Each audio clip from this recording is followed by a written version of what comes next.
بسم الله الرحمن الرحيم. maanta oo ay taariikhdu tahay 17 bishii 12aad waxaan shirkan jaraa'id isugu yeeray inaan la socodsiiyo ummadda Soomaaliyeed iyo dhammaan hay'adaha la yiraahdo law enforcement-iga ama hay'adaha la yiraahdo sharci fuliyaalka oo ay ugu horeeyaan ciidanka booliska Soomaaliyeed iyo xafiiska xiraalintu in ay badatay tumashada sharciga ee khaas ahaan mas'uuliyiinta qaranka noocay doontaan waxaan noqdaan sidaa darteed waxaan rabaa inaan iclaamino in laga bilaabo maanta waxaan dhammaan xafiiska xiraalinta iyo ciidanka booliska Soomaaliyeed hoggaanka baarista dambiyada iyo hay'adaha ku shaqada laho dhan aan u jeedinayaa in ay qabsadaan waajibaadkooda shaqo oo ku aadan hirgelinta sareynta sharciga sida ogtiinba sharciga waa loo siman yahay cid sharciga ka sareysaana ma jiro mas'uul kasta ahaw xasaanad kasta lahaw xasaanadu macnaheedu ma aha oo kaliya inaad dambi ku gashid xasaanadu macnaheedu waxa weeye inaad sharciga ku ilaalisid haddii aad sharciga ku ilaalin weysana kullay sharcigu wuxuu qabaa in qof kastaaba uu sharcigu ka sareeyo ka soo bilow madaxweyne ilaa qofka ugu hooseeya ee shaqaalaha dawladda ama mas'uuliyiinta dhammaantood sharciga hortiisa waa loo siman yahay waxa kaloon rabaa inaan caddeeyo inaan laga yeelaynin qofna sida uu qaanuunku qabo sharcigaas lama soconin waxaas inuu dambi ahaa ma ogeyn sidaa uma malaynaynin inay dhacdo sharciga markuu soo baxo wuxuu leeyahay character ama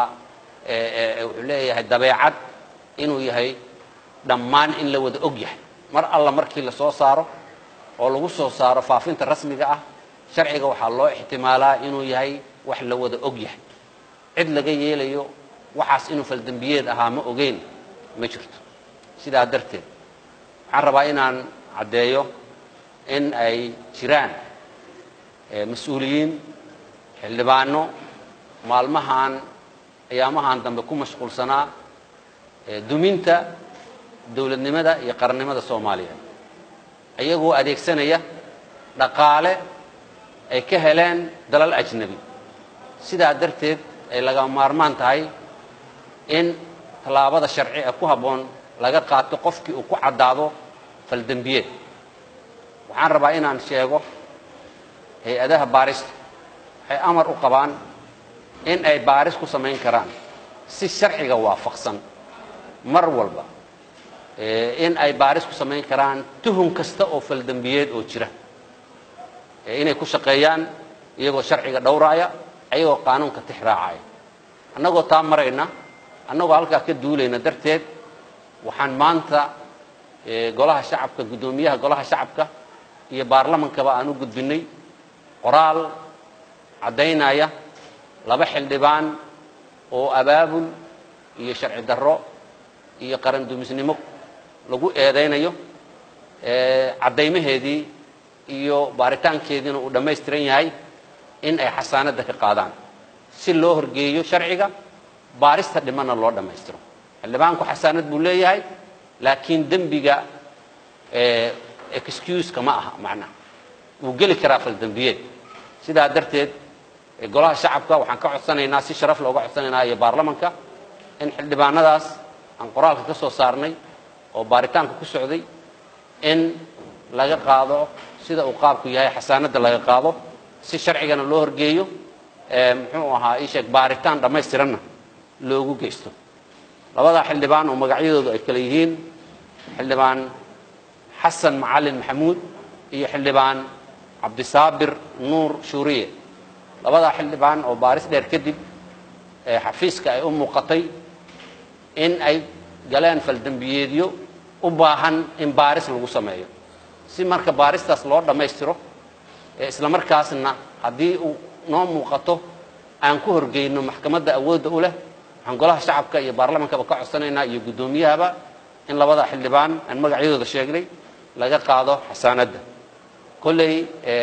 dambiyada loo haysto iyo qodobada loo haysto way ku qoran yihiin qoraalka aan qornay sidaa darteed uma baahna faahfaahin dheeri ah intaas ayaan rabay inaan la wadaago waxaa kaloon rabaa inaan sheego cid kasta oo uu galo tuhun ah faldambiyeed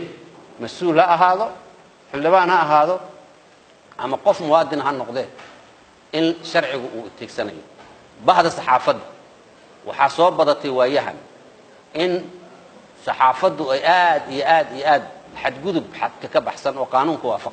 waafaqsanayn ay ku kacaan ama aqoon la'aan ha u geyso ama si ku talagal ha u geystaan waxaan u sheegaynaa cid kasta oo ku xadgudubta sharciga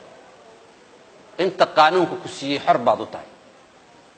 qaanuunka inaad ku dhaqantaan haddaad qaanuunka ku xadgudubtaan sharciga inaad faysgaraynaysaan amar ayaan idinku siinayaa cid kasta oo isku dayda xadgudub sharci oo ama ha noqoto saxaafad ama ha noqoto cid kaleba ama ha noqoto khalkhalgelin in tallaabada sharci ee ku habboon aad ka qaadataan oo sharciga iyo kala sarreynta iyo kala dambeynta loo hoggaansamo cidna waxa uu qaanuunku siiyey lagama qaadayo